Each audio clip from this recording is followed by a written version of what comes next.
So ಈಗ ಒಬ್ರು ರಾಜ್ಕುಮಾರ್ ಫ್ಯಾಮಿಲಿಯಿಂದ ಬರ್ತಿದ್ದಾನೆ, ನಮಗೆ ಆದಂತ ಒಂದು ಎಕ್ಸ್ಪೆಕ್ಟೇಷನ್ಸ್ಗಳು ಅಸಂಪ್ಷನ್ಸ್ಗಳು ಮಾಡ್ಬಿಟ್ಟಿರ್ತೀವಿ. ಒಂದು ದೊಡ್ಡ ಮನೆ ಕುಡಿ, ಇನ್ನೊಂದು ಹೀರೋ ಬೇಕು ನಮಗೆ. ನೋಡಿದ್ದೀನಿ ಅಥವಾ ಕೇಳಿದ್ದೀನಿ, ತುಂಬಾ ಜನ ಹೇಳ್ತಾರೆ ನೀವು ನೆಕ್ಸ್ಟ್ ಜೂನಿಯರ್ ಪವರ್ ಸ್ಟಾರ್.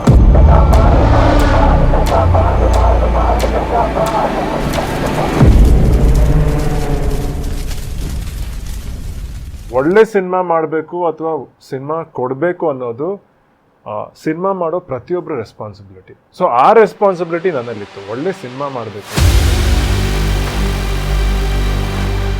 ರಾಜನ್ಗಿಂತ ಮೇಲಿರೋರು ಯಾರು? ಇದು ಪ್ರಾಪರ್ ಮದರ್ ಸೆಂಟಿಮೆಂಟ್ ಸಿನಿಮಾ ಅಲ್ಲ. ಇನ್ನೋಸೆನ್ಸ್ ಸತ್ತೋಯ್ತು ಅಂತ ಅಂದ್ರೆ ಏನಾಗತ್ತೆ? ನನಗೆ entertainment ಮಜವಾಗಿರ್ಬೇಕು. Somewhere you feel like it is a strategic position to choose the director or just go with the flow? ನುಗ್ಗಬೇಕಲ್ವಾ, ನುಗ್ಗಿದ್ರಿ, ತುಂಬಾ ಯೋಚನೆ ಮಾಡಿಲ್ಲ ಆ ಟೈಮಲ್ಲಿ.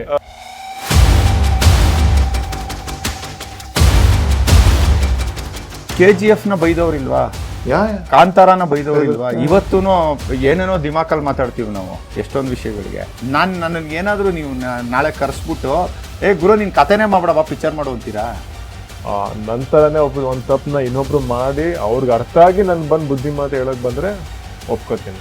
ಪ್ಯಾಷನ್ಗೆ ಸಿನಿಮಾ ಮಾಡೋದು foolishness, because film is gambling and business.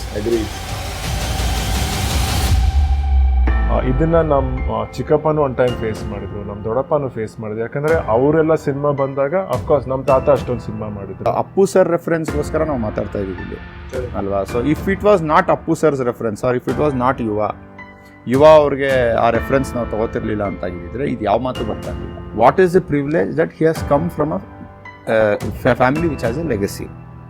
But does that mean simple ಆಗಿರ್ಬೇಕು. ಮೊನ್ನೆ ನಾವು ಮಾತಾಡ್ತಿದ್ವಿ, ಈಗ ಸಿನಿಮಾ ಹಿಟ್ ಆದ್ರೂ ಫ್ಲಾಪ್ ಆದ್ರೂ ನೆಕ್ಸ್ಟ್ ನಾವೇನ್ ಮಾಡಬೇಕು? ಇನ್ನೊಂದು ಸಿನಿಮಾ ಮಾಡಲೇಬೇಕು ಅಷ್ಟೇ. ನನಗೂ ಗೊತ್ತಿಲ್ಲ ಇವಾಗ ಒಳ್ಳೆ ಸಿನಿಮಾ ಅಂದ್ರೆ ಯಾವ್ದು ಅನ್ನೋದು ನನಗೂ ಗೊತ್ತಿಲ್ಲ. ನಿಮ್ ಸರ್ನೇಮ್ ಇರಬಹುದು Yuva Rajkumar, but still it is Yuva first ಅಂದ್ರೆ ನೀವು have to prove yourself. Shooting spot ಅಲ್ಲಿ ನಿಜವಾಗ್ಲೂ ನಾನು ಏನು ಅಂತ ನೋಡ್ಬೇಕಂದ್ರೆ ನೀವು ಶೂಟಿಂಗ್ ಸ್ಪಾಟ್